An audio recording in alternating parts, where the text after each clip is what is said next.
ജേണിയിലെ എല്ലാ കൂട്ടുകാർക്കും നമസ്കാരം. ഞാനിന്നിവിടെ പങ്കുവയ്ക്കുന്നത് ടിൻ ഫ്ലെയിം ജേണിയിൽ ഫിസിക്കൽ യൂണിയൻ അടുത്തു തുടങ്ങി എന്നതിൻ്റെ കുറച്ച് സയൻസാണ്. ആദ്യമേ ഒരു കാര്യം ഓർമ്മിപ്പിക്കട്ടെ, ഈ ജേണി ഒരു ഫിസിക്കൽ റിലേഷൻഷിപ്പ് അല്ല. രണ്ടുപേരെയും ആത്മീയമായി ഉയർത്തിക്കൊണ്ടുവന്ന് അവരുടെ സോൾ പർപ്പസിലേക്ക് എത്തിക്കുക എന്നതാണ് പ്രധാന ലക്ഷ്യം. ഈ ജേണിയിൽ എല്ലാ ടിൻ ഫ്ലെയിംസിൻ്റെ ഇടയിലും ഫിസിക്കൽ യൂണിയൻ ഉണ്ടാകണമെന്നില്ല. ഓരോ ജേണിക്കും അതിൻ്റേതായ ഒരു പർപ്പസ് ഉണ്ട്.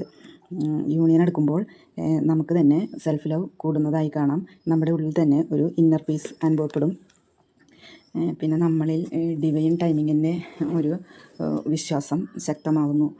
പിന്നെ സിങ്കർണിസിറ്റീസ് 111111 222 444 777 തുടങ്ങിയ ഏഞ്ചൽ നമ്പറുകൾ ഒരുപാട് കാണാൻ തുടങ്ങും.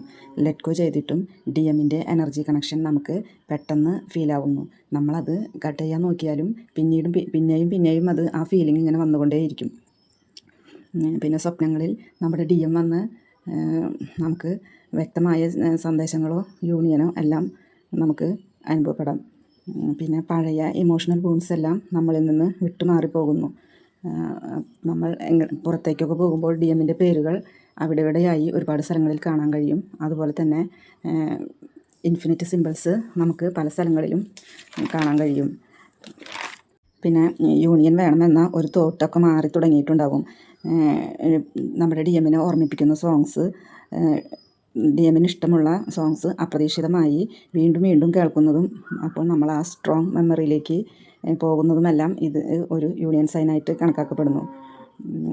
പിന്നെ നമ്മൾ ഇണപ്പക്ഷികളെ കൂടുതലായി കാണാം. ഇണപ്പക്ഷികൾ മരച്ചില്ലകളിലിരുന്ന് സ്നേഹം കൈമാറുന്നത് കാണാൻ കഴിയും. ശലഭങ്ങൾ ഇണകളായി പറക്കുന്നതും ഇണ ചേർന്നിരിക്കുന്നതും നമ്മുടെ കണ്ണിൽപ്പെടാം.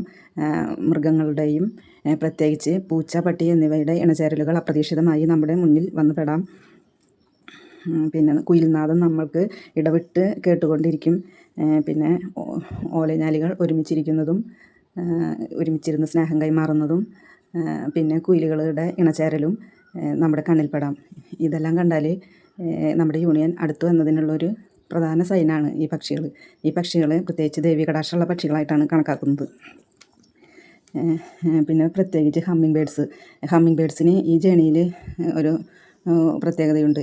ഇവരെ രണ്ടെണ്ണത്തിനെ കാണുമ്പോൾ അത് നമ്മുടെ DMDFൻ്റെ ഇടയിലെ പ്രശ്നങ്ങൾ ഹീലായിക്കൊണ്ടിരിക്കുന്നു എന്നത് നമുക്ക് മനസ്സിലാക്കാം.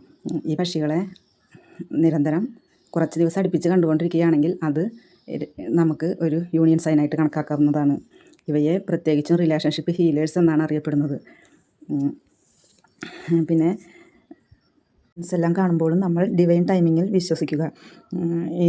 ഈ പക്ഷികളെ, ഈ ദേവീ കടാക്ഷമുള്ള പക്ഷികൾ, ഈ കുയിലിൻ്റെയും ഓലഞ്ഞാലിയുടെയും യൂണിവേഴ്സൽ സൈൻ ഇത് എൻ്റെ മാത്രം അനുഭവമാണ് കേട്ടോ. എല്ലാവർക്കും ഒരുപോലെ ആയിരിക്കണമെന്നില്ല. എന്നാലും എല്ലാ സയൻസും എല്ലാവർക്കും ഉണ്ടാകില്ലെങ്കിലും ഇതിൽ കുറേയൊക്കെ എല്ലാവർക്കും കാണാൻ കഴിയും. പക്ഷെ ഒരു കാര്യം മറക്കരുത്, ഇതെല്ലാം ശ്രദ്ധയിൽപ്പെടുമ്പോൾ DM എപ്പോൾ വരും എന്ന് ചിന്തിച്ചിരിക്കാതെ ഇന്നർ വർക്കിൽ തന്നെ ഫോക്കസ് ചെയ്യണം. അല്ലെങ്കിൽ യൂണിയൻ പിന്നെയും നീണ്ടുപോകാൻ സാധ്യതയുണ്ട്. ഈ സയൻസ് എല്ലാം നമുക്ക് ഇന്നർ വർക്കിനെ നമ്മുടെ യൂണിവേഴ്സ് തരുന്ന ഒരു ഗിഫ്റ്റായിട്ട് നമുക്ക് കണക്കാക്കാം. എല്ലാവരുടെയും യൂണിയൻ എത്രയും വേഗത്തിലാവട്ടെ. Thank you.